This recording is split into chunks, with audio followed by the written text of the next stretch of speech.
خدي خدي، بتجري ليه؟ اكيد راجعه متاخر قبل ما فرعونك يجي وقالت تظبط البيت اكيد.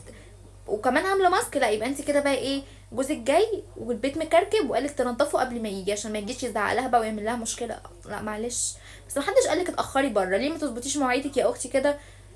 حلوه الوصفه دي. انت بتلحسيها ولا ايه؟ عملك صح والله، عملك كده ولا انا شفت غلط ولا هي بتشمها ولا ايه؟ مش فاهمه. انا بحب الست دي جدا، وبصوا ما شاء الله معاها بيبي. انا بجد بحبها جدا، بتديني طاقه وباور كده ان انا اقوم اقلب الشقه، بس أنا طبعا ما بقومش، انا بتفرج على الفيديو وبنام. هي فاكره غلط والله العظيم، هي مفكره ان احنا بنقوم نقلب الشقه مثلا ونعمل زيها. احنا بنعملش زيها، احنا بننام. انا بتفرج على الفيديوهات دي وانام. قبل اي حاجه بس ما تنسوش تعملوا اشتراك في القناه وتفعلوا الجرس وتعملوا لايك للفيديو ده، وتقولوا لي بتتابعوني منين، احب اعرف انتوا منين، وكمان هتلاقوا الفيديو ده كامل على القناه. يعني ما شاء الله كمان معاها بيبي وبتعمل. لا بجد انت ست نشيطه جدا والله العظيم.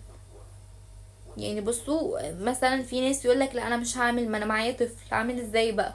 ما كل شويه يعيط. بصوا هي حطاه في بتاعه كده بتتشال على، بتتشال هنا كده وبتعمل عادي، ما عندهاش اي مشكله، راحه جايه بيه ما شاء الله. يعني الستات دي ما شاء الله عندهم نشاط وحيويه كده، بياكلوا اكل صحي. احنا بناكل محشي، احنا بتوع المحشي، بس احنا برضك بنعمل يعني حاجات كتير. نايمي بقى، نام.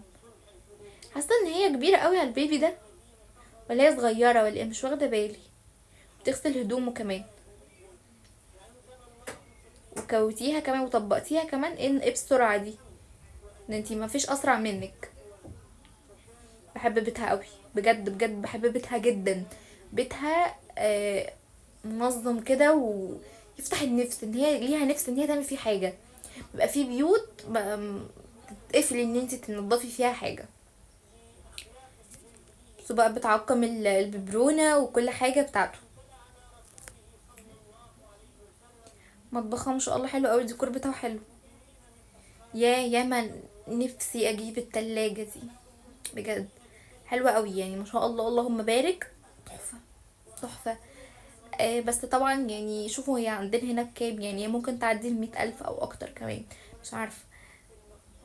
يعني ممكن تكون بسعر الجهاز اللي انا هجيبه كله والله العظيم بجد.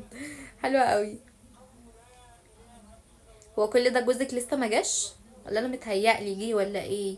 انا مش فاهمة حاجة. طب والله انتي عسولة، تصدقوا اول مرة اشوف وشها. كسرتي القعدة. خرابي، ده انتي جوزك هيرجع يعمل منك كفتة. هتقولي له ايه بقى وانا بنضفها اتكسرت؟ هيقولك مش مبرر، الناس كلها بتنضف، ما بتكسرهمش ليه؟